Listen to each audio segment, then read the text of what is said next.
Good evening, you're watching Estuary News. Coming up, we head to Hull and learn more about the City of Culture partnerships. And as it's approaching Halloween, we ask the question whether eggs should be sold to under-16s. And my guests tonight are Ian Start and Brian Hossack from Hull Musical Society, here to talk about Scrooge.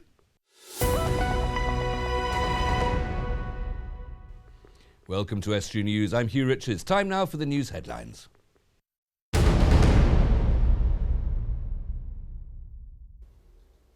Hello. A Grimsby law firm is celebrating after being recognised as one to watch in the UK.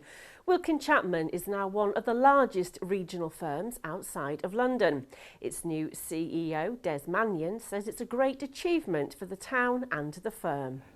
Local roots are really, really important to us.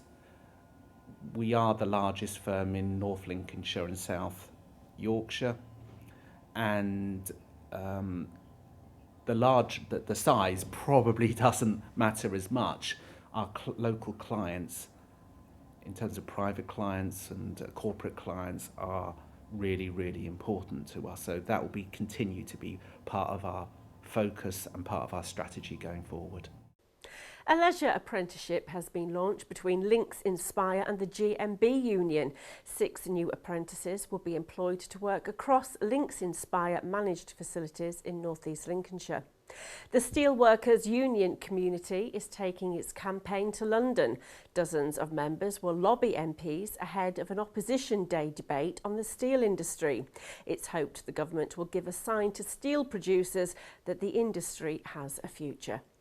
A charity which helped hundreds of youngsters have a start in life has closed its doors due to lack of funding. The Motor Project was forced to close after not being able to afford its £75,000 yearly bills. Despite an appeal, no one had come forward to help the group, which was set up in 2000. Don't be alarmed if you see giants made from straw popping up over Lincolnshire this weekend. Despite West Lindsey District Council cancelling the agri-sculpture event, 3 local businesses have gone ahead with it. At the Viking Centre, you can see a giant Viking made from straw bales. Trevor Lyon hopes it'll raise awareness about what's out there in the county. At the Viking Centre, we've got teas laid on there, and people can go and help themselves a cup of tea, biscuits, and there's 2 exhibitions in there. One about the original Claxby ironstone mine, which was operational in the 1870s, and also the Wold Countryside people have got all their leaflets there, and an exhibition of the area of outstanding natural beauty.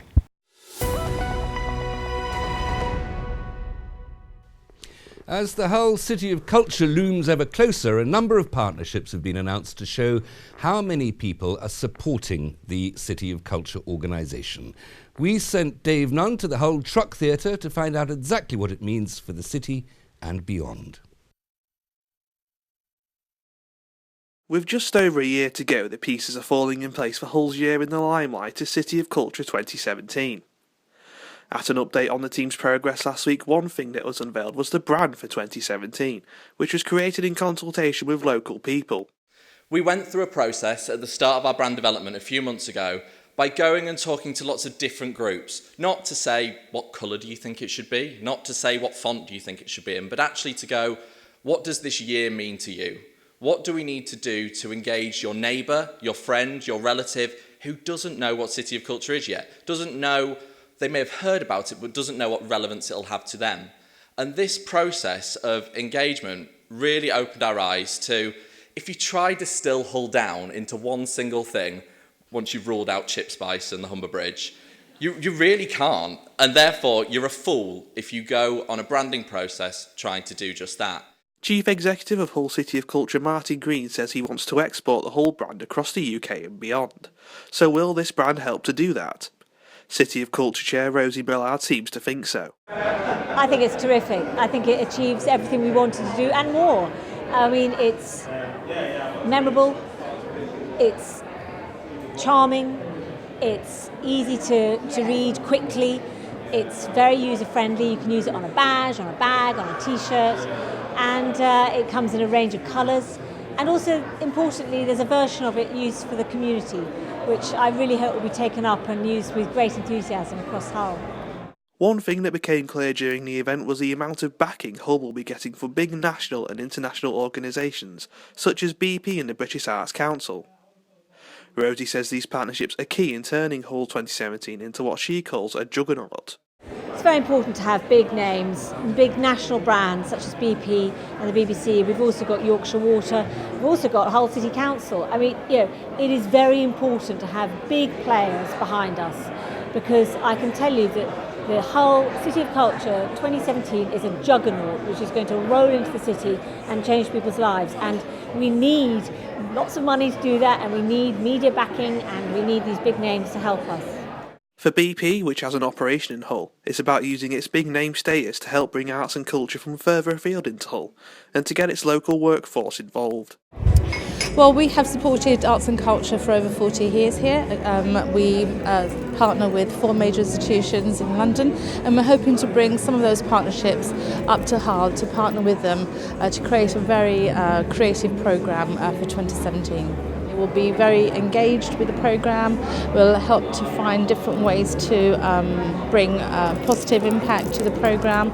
So our Hull team, our employees, some 500 of them hopefully, will engage with the programme. It seems as if the pieces of Hull City of Culture projects are falling into place, and the next year will be a big test of the new brand and partnerships to see whether they can export Hull across the world. Still to come tonight, as we approach Halloween, we ask you whether eggs should be sold to under 16s, and we have the latest in local news and sport. We love the theatre on Estuary, and my next guests belong to one of the oldest amateur theatre societies in Hull. Their next production is Scrooge, and it's to be performed at the Winifred Holtby Academy's new theatre. Here to tell us about it are Ian Start and Brian Hossack from Hull Musical Society. Gentlemen, welcome. Thank you. Thank you both very much for coming in. First of all, you better tell us what your roles are, Ian. For my sins, I'm Scrooge. You're the star of the show. Well, I play a leading part, shall we say. Well, your name is in the title, so I would have thought so. And Brian? I'm directing the piece. And so you're the director and you're putting it all together. Mm-hmm. It's an enduring tale, isn't it, Scrooge? We love it. Every Christmas. A British Christmas wouldn't be right without some sort of reference to the Christmas Carol and the character of Ebenezer Scrooge. Has to be there. In the non-musical version, the Alistair Sim film, for me, is the epitome of Dickens's Scrooge. I really love that. It's absolutely fantastic, isn't it? Anything Alistair Sim did is absolutely fantastic. Yeah, wonderful. What is it about it, Brian, that makes us love this tale? I think it's the redemptive nature of the story, and Scrooge we immediately think of as being this miserly person who doesn't like life doesn't like him. But I've always thought that inside there's this really pleasant fellow trying to get out. And the story is, as I say, of a redemptive nature, in as much as he's visited by ghosts. They weave a tale, show him where perhaps he's gone wrong in his earlier life, and finally the final ghost shows him what will happen if he doesn't mend his ways. And so he does actually redeem himself. It's wonderful. That's why we like it so much, I think. Well, that is a great progress of redemption, isn't it? Starting from it's an absolutely classic story arc, isn't it? Starting from a place of confusion and loss and ending in a place of discovery and realisation. And you go through various stages, Ian, don't you, as this character? Well, hopefully the audience will see a really mean, nasty person at the beginning of the show, who then progresses to sort of discovering his inner self, I think, and eventually becomes a very pleasant, lovable and loving man with children to look after and Bob Cratchit's family to bring up and all the other things that go with it. And some Christmas kindness. Plenty of Christmas kindness. What do you find easier to play, the nasty, crotchety old man or the redeemed, generous old character? Well, I think crotchety and nasty is probably my natural being, so no. They're different. It is easy to play nasty because you've got lots of material to play with. I think the difficulty for me is the transition, moving from nasty to pleasant and making it believable, rather than just turning a switch and all of a sudden becoming pleasant. But nasty is nice to play. It's a very familiar tale, Charles Dickens, of course, but that's written as a short story. You just have to go and read that off the page. This is music. This is true showmanship. Tell us about the music, Brian. Where does this production come from? The music was written by Leslie Brickus, mainly in the first place for Anthony Newley in the late 60s. It has some absolutely wonderful, wonderful tunes in it, many of which are very descriptive of the characters who are singing them. So Marley's song is very deep and frightening, and Scrooge's songs, slowly but surely throughout, become lighter and lighter and happier and more jolly. So he's captured the story brilliantly in music.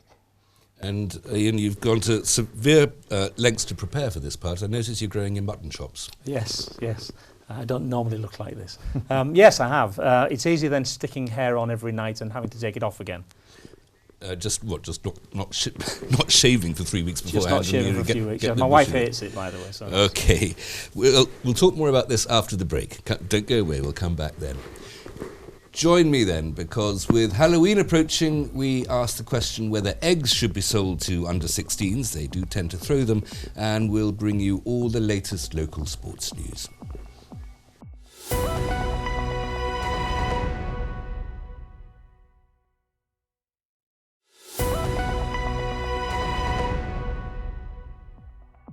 Welcome back. You're watching Estuary News. Still to come, Halloween's coming up, and we asked the question whether eggs should be sold to the under 16s, and we have the latest local sports news.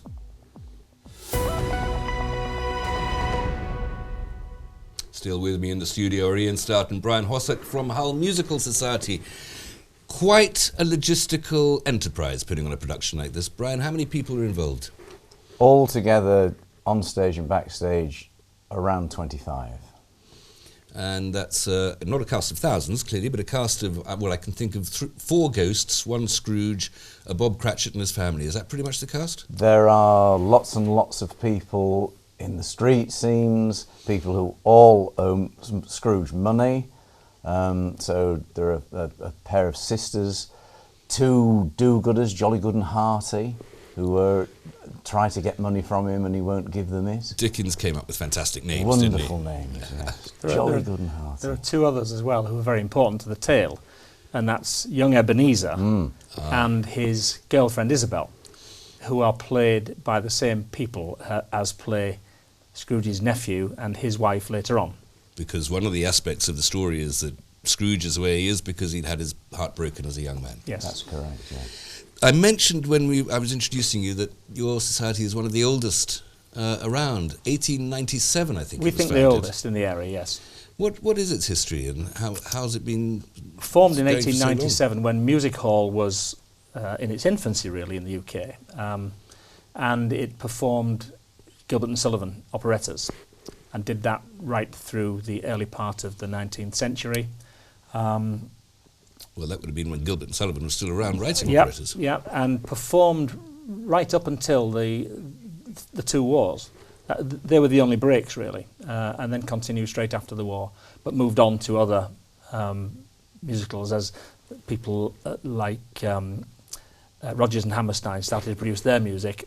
Then it was adapted to our stage shows, and we've continued almost unbroken ever since. And Brian, you don't have a permanent home there. You have to find different venues for different productions. Yes, yeah, that's true.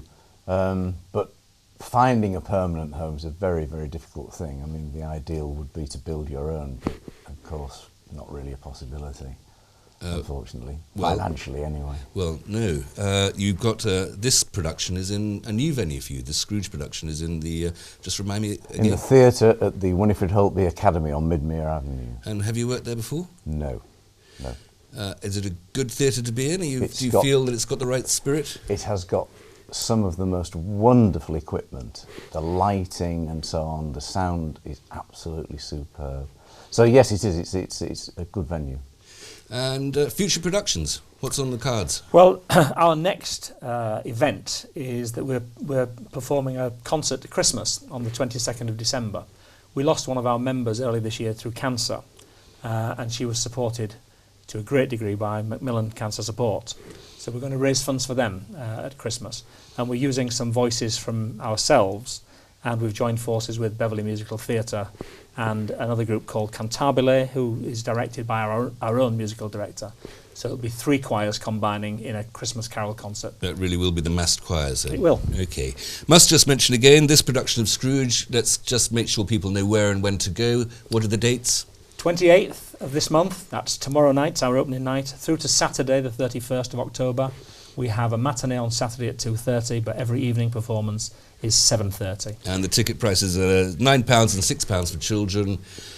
Gentlemen, break a leg. I'm sure it'll be an absolutely fantastic production. Thank you very much.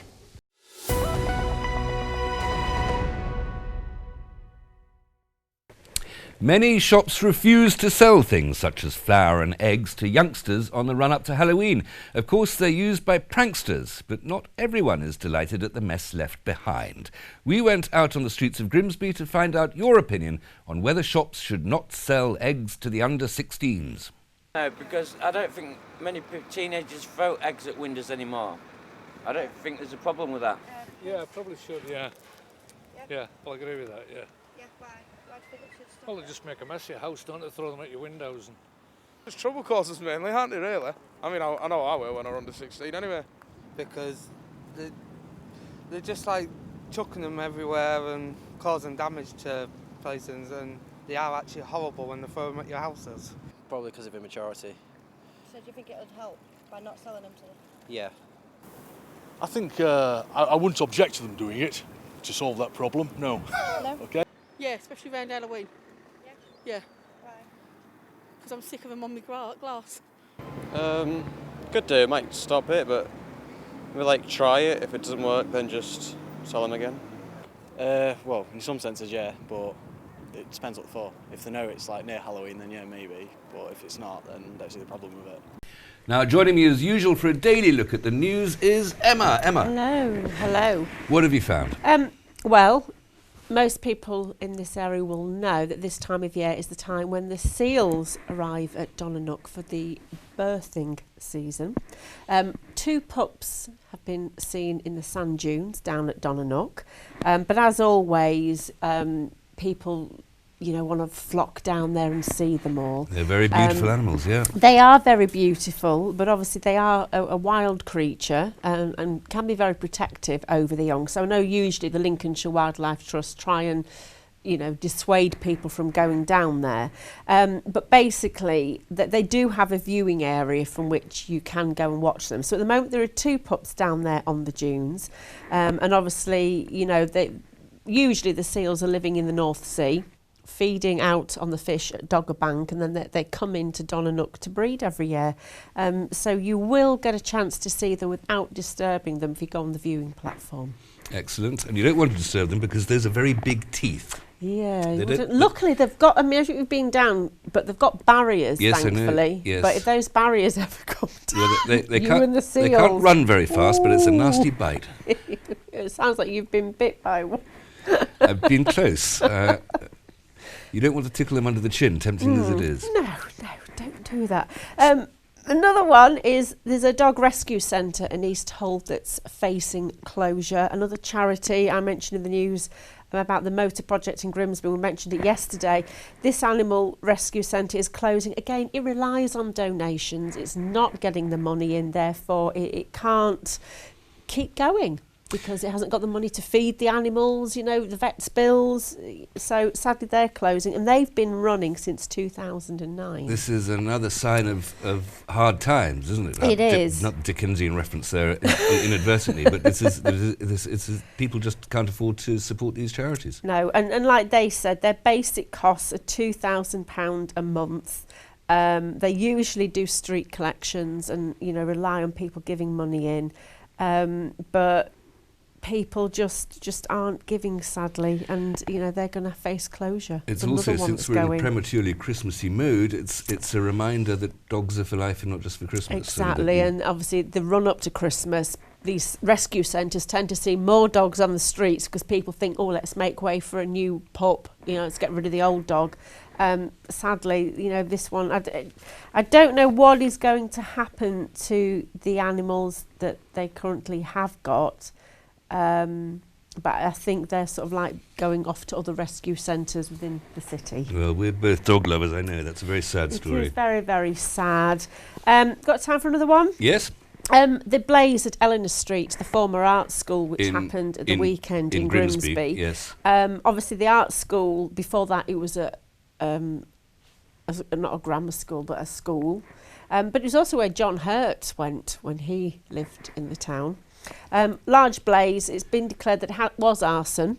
And we are going down tomorrow to speak to Councillor Steve Besant, who's the East Marsh Councillor, to talk about this, because this building has been derelict for years and years. It's a great wasted resource, isn't it? It is a wasted resource, but the owners, when you look into it, offshore.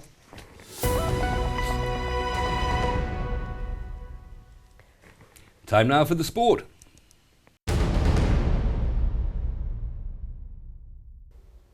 Grimsby Town have been drawn against St Albans City following the FA Cup first round draw. The Saints are currently third bottom on the Conference South League, and the game is likely to be played between November the 6th and 9th. Captain Craig Disley told the Grimsby Telegraph it was a great draw for the Mariners, and he hoped it was the start of the kind of run the club had enjoyed in 2013-14. North Ferriby United have been drawn away to Doncaster Rovers in the FA Cup first round. But first, the Villagers face Manchester side Storybridge Celtic on Wednesday evening at the Eon Visual Media Stadium in their FA Cup replay. Speaking to the Hull Daily Mail, assistant manager Mark Carroll said the team would turn to God in their match against Doncaster. Hull FC football manager Motu Tony is urging fans to buy tickets for the club's 150th anniversary celebrations this Thursday at Hull City Hall. Among the special guests will be the New Zealand touring squad for the upcoming Test series with England. Club legend James Lulawi will also be there. And as you've just heard, Hull's KC Stadium will host the New Zealand-England match this Sunday in the opening test. England's coach, Hull-born Steve McNamara, hopes England will kick-start the three-match series with a bang. The Kiwis won against Leeds last Friday 34-16, but McNamara hopes the City's fans will be there behind them. And that's all from me. Goodbye.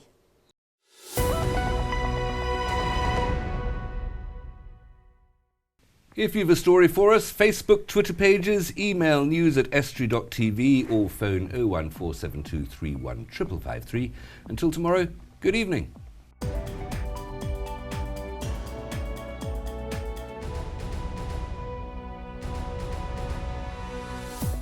Estuary TV weather, sponsored by Rix Petroleum, your local family-owned heating oil supplier this winter.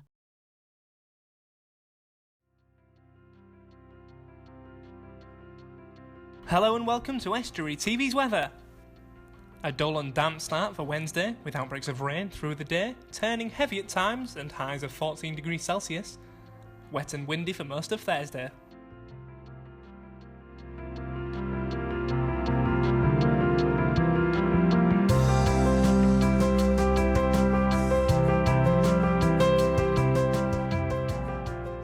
Rix, servicing the region's oil boilers this winter from a name you can trust. Get in touch at rix.co.uk or call us on 01482 838383.